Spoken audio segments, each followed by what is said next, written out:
OK, on est tous d'accord? Oui. Oui, les gars, c'est aux champions que ça se passe. On appelle ça les champions. Oui. On va avoir les meilleurs joueurs de petites quilles au Québec. Pour les grosses, c'est pas compliqué. On a les meilleurs joueurs au Canada.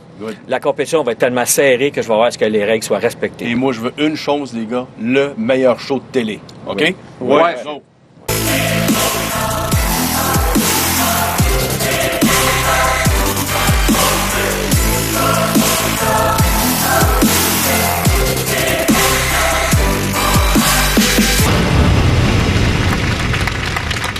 Bonjour à tous, bienvenue à la série Les Champions des quilles à TVA Sport, en direct du Salon de quilles champion à Greenfield Park sur la rive sud de Montréal. Mon nom est Christian Gauthier, j'ai l'énorme plaisir d'animer cette série pour vous et j'ai aussi le plaisir de vous présenter, sans plus tarder, notre analyste pour la série Les Champions des quilles. 27 années en compétition, auteur de 2 matchs parfaits, 2 parties parfaites à la télévision et le professionnel attitré ici au Club Champion. Danny Poche, bonjour. Bonjour, Christian. Danny, on sent une fébrilité ici au Club Champion parce qu'on revient avec les quilles à la télé et on le fait dans la Mecque des quilles, le Salon Champion. Dans le temple des quilles, Oui. le Salon de quilles champion, avec une formule qui, un peu comme auparavant, en équipe de 2, avec beaucoup d'interactions parmi les joueurs et les spectateurs et beaucoup de talent sur les allées, Christian. Alors, on va élaborer un peu sur la nouvelle formule, justement, équipe de 2. Comment est-ce que cette formule-là a été mise au point? Oui, on revient avec la formule en équipe de 2. On aura chaque joueur de chacune des équipes va jouer un match en simple et le total des 2 parties des 2 joueurs contre le total de l'équipe adverse va se mériter la victoire selon le nombre de quilles abattus. Et quelques sous également. Oui, on a des bourses de 1 000 aux gagnants et 500 aux perdants. Donc, on donnera 36 000 tout au long de la saison, plus les finales qui vont rapporter 7 500.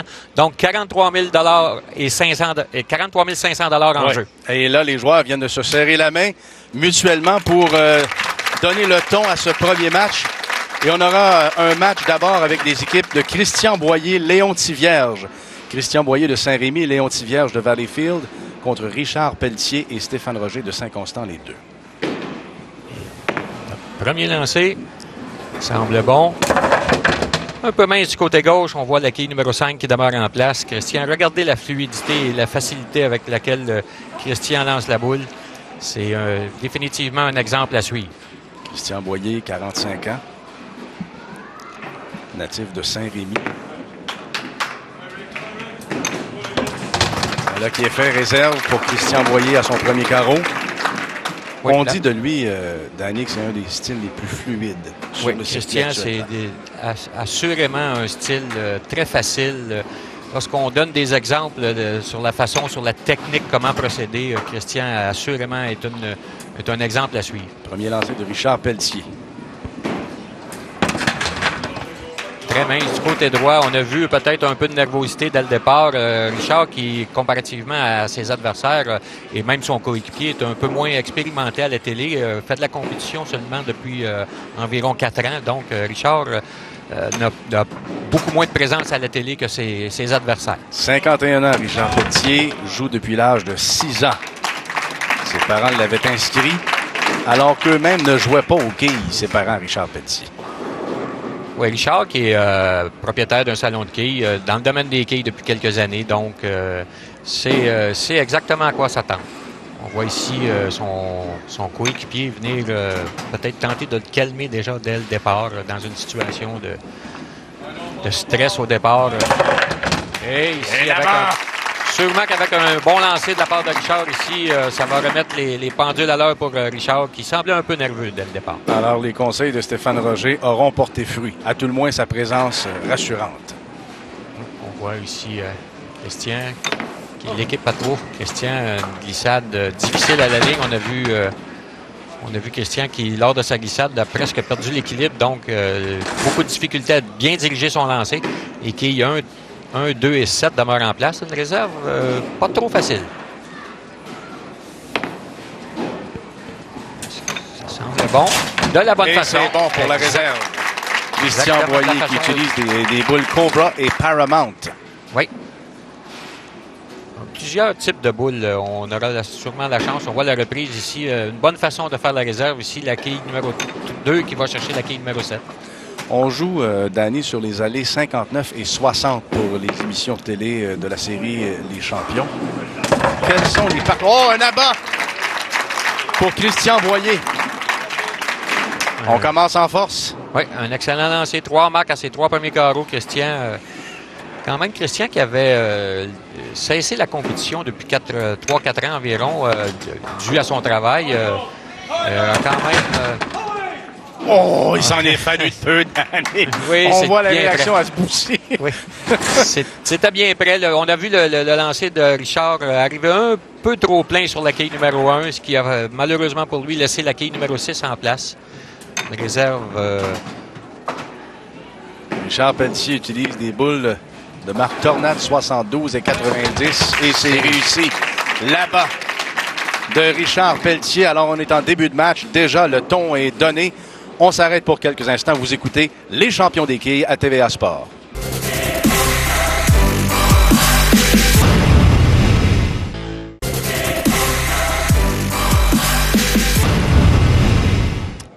De retour au salon de quilles champion à Greenfield Park sur la rive sud de Montréal. On voit, Danny, que pendant la pause, Christian Boyer a très bien fait. Oui, Christian avec un abat, une réserve et un abat au 4e, 5e et 6e carreau. Comparativement à son adversaire qui, lui, avec quelques difficultés au 4e et 5e carreau, des carreaux ouverts, est revenu quand même avec un abat au 6e carreau pour donner une avance à Christian Boyer de 43 quilles après 6 carreaux. Premier lancé du 7e carreau, Christian Boyer. C'est semble bon, oui. C'est réussi. Un autre abat. Et Christian qui semble avoir pris son air d'aller avec 4 abats au cours de ses 5 derniers carreaux nous offre une performance à la hauteur. Boyer a d'ailleurs gagné le tirage au sort, Danny. Oui, c'est ça. Avant le match. On a eu un tirage au sort qui a déterminé quelle équipe décidait d'envoyer son premier quilleur. La façon dont on fonctionne, c'est on envoie l'équipe à partir du prochain match. L'équipe championne aura le choix d'attendre, de voir l'équipe adverse envoie qui comme premier quilleur. Auront le choix d'envoyer le quilleur qu'ils veulent contre ce premier quilleur-là. Et ensuite, l'équipe adverse a le choix de terminer sur la ligue qu'elle veut lors du premier match. Et l'équipe championne, elle aura le choix de terminer sur la ligue désirée lors du deuxième match. Alors, Richard Pelletier a fort à faire pour rejoindre dans un avenir rapproché Christian Boyer.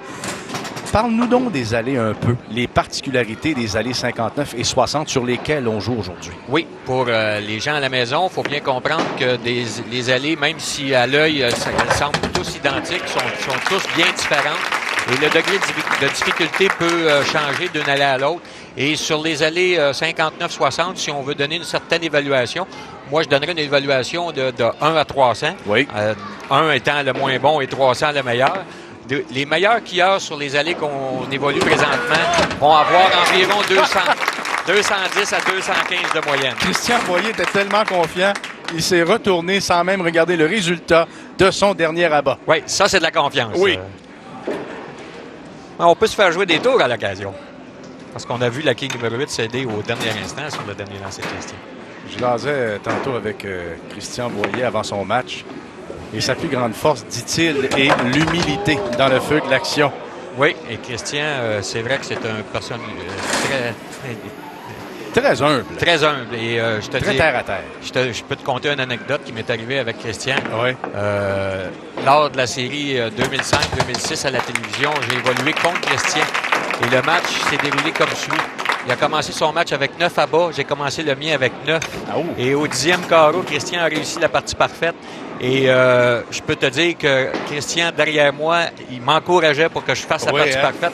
Même si ça aurait été une égalité pour la victoire, on était un contre l'autre. C'était un des beaux moments de ma carrière et je suis sûr que c'était un des beaux moments de la carrière à Christian aussi. Un autre bel abat pour Richard Pelletier au 9e carreau. Alors ça donne des choses, ça laisse présager des choses fort intéressantes pour le 10e et dernier carreau de ce premier match. Oui, et ici, Richard se doit de terminer en force pour donner une certaine marge de manœuvre à son coéquipier, qui lui, s'il se retrouve avec une trop grande différence, ce sera difficile pour lui d'aller chercher la victoire. Oui, parce que rappelons-le, Danny, le gagnant, entre guillemets, de ce premier match n'est pas nécessairement l'équipe gagnante. Exact.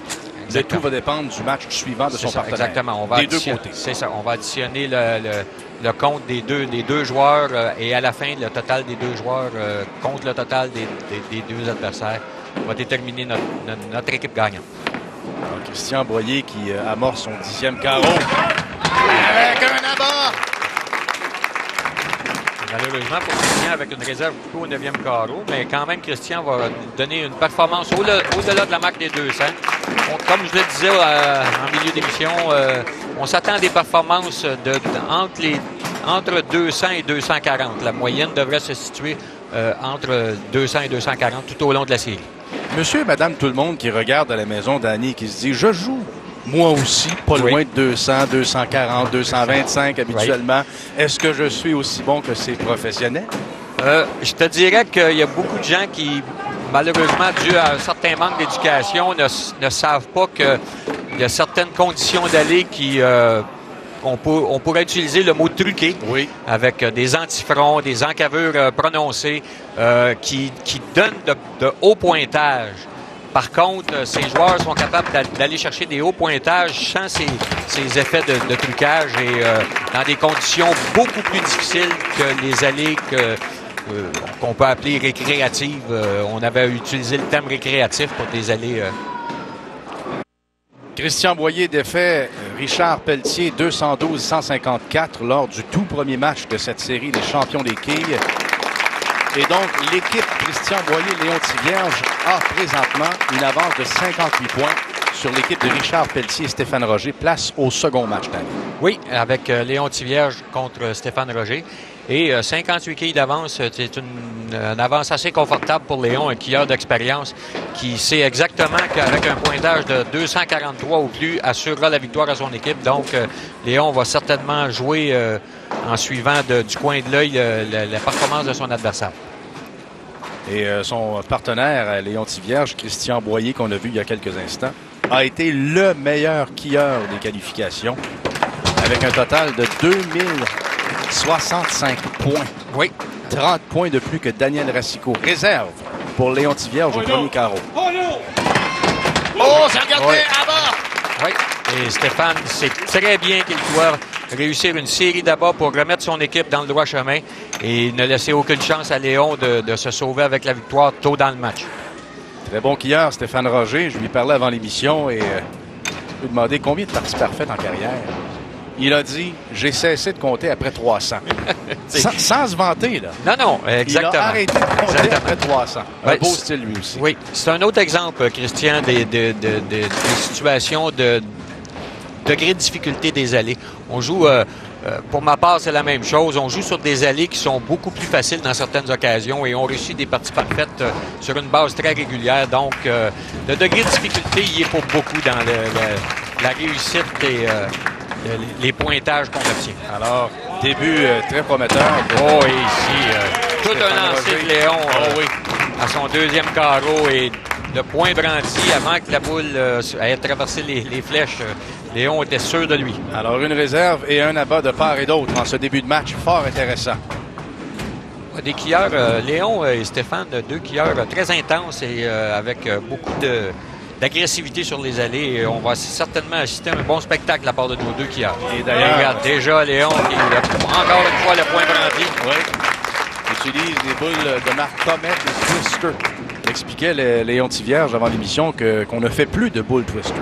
Non, c'est une marque de boule qui était discontinuée. Et lui a quand même un set qui lui appartient. On réplique coup pour coup. Léon Tivierge, Stéphane Roger.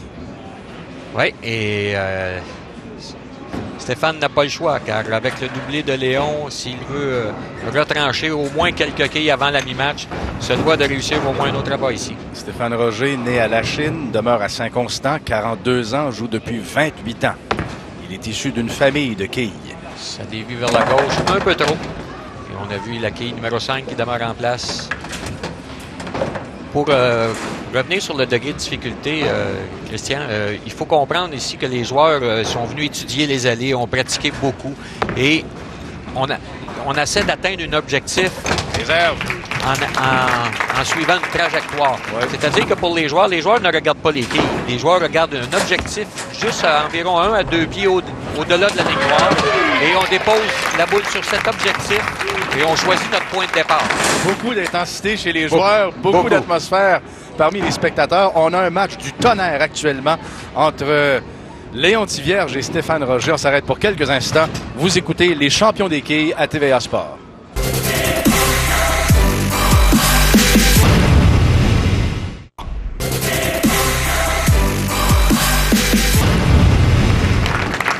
joué 2 carreaux pendant la pause. Léon Tivierge, au 6e, n'a pu réussir un abat ou une réserve, ce qui a été le cas à chacun de ses 5 premiers carreaux. Mais tout de même, il a une avance assez confortable à ce point-ci, d'autant plus que lui et son coéquipier Christian Boyer ont une avance de 58 points à la suite du premier match. Oui, exactement. 6 points d'avance pour Léon dans son match, plus les 58 du match de Christian pour 64 quilles d'avance rendu au 7e carreau du deuxième match. Je regardais Danny pendant la pause. Léon Tivierge et Christian Boyer, ils étaient extrêmement concentrés. Oui, c'est des joueurs qui savent exactement la situation dans laquelle se retrouvent et qu'il y a quand même beaucoup de dollars en jeu aussi et tout le monde veut va avoir sa part du gâteau, donc on prend les moyens pour y arriver. Stéphane Roger joue avec une boule faite spécialement pour lui et qui vient de la Chine. Oui, Stéphane qui a commandé cette boule il y a environ 3 ou 4 mois. J'ai eu la chance de l'essayer et c'est un produit que possiblement Stéphane va peut-être tenter de mettre sur le marché. On compare la boule qu'il a commandée de Chine à la boule de marque Aramid ici, au niveau de la texture. Une boule qui glisse longuement sur l'allée. Oui, au niveau des différences de boules, les joueurs vont utiliser des boules qui sont plus ou moins dures. Les boules étant plus dures vont glisser plus longtemps et les boules étant plus molles vont ralentir plus rapidement. Sais-tu combien ça lui a coûté pour 4 boules de la Chine? 450 $. C'est quand même assez dispendieux. Oui, c'est assez dispendieux. Oui, c'est assez dispendieux. Oui, sur le marché ici, on va avoir des boules comme les Paramount ou les marques de boules quand même assez régulières. On va pouvoir acheter un set de boules pour environ 150 $ sur le marché. Réserve de Stéphane Roger, réplique de Léon Tivierge. Oh, il s'en est fait de peu. Ici, Léon qui peut-être un petit laps de concentration avec l'avance presque insurmontable à ce stade-ci du match. On n'a pas vu les meilleurs lancers de Léon ici. Il en est à une 7e participation à la télévision. Léon Tivierge a lancé une partie parfaite ici même au Salon de Champions en 2006. Oui. Et voilà que Léon Tivierge complète le 8e carreau. Oui, on s'approche quand même d'une victoire ici. Seulement 8 quilles d'avance possible pour Stéphane Roger avec une réserve au 8e. Donc, Léon a besoin de très peu pour assurer la victoire à son équipe. Premier lancé. Bon lancé de la part de Léon. Excellent lancé de la part de Léon dans les circonstances. Et il complique la vie et l'existence à Stéphane Roger et Richard Pelletier. Oui, Stéphane n'a d'autre choix d'au moins réussir 4 abats et ça sera très difficile de remporter la victoire. Et ici, malheureusement pour Stéphane, beaucoup trop au centre. Et qu'il y ait 3, 4, 7 et 10 qui demeurent en place. Une réserve presque impossible. Pour réussir la réserve, on doit atteindre la quille numéro 3, très très mince du côté droit. Que celle-ci, Stéphane tente la réserve, c'est qu'il a absolument. C'est raté. Oui, belle tentative. Stéphane Roger vient de fonder la UBC, j'y reviendrai. On a un gagnant, l'avance est insurmontable, nous dit-on.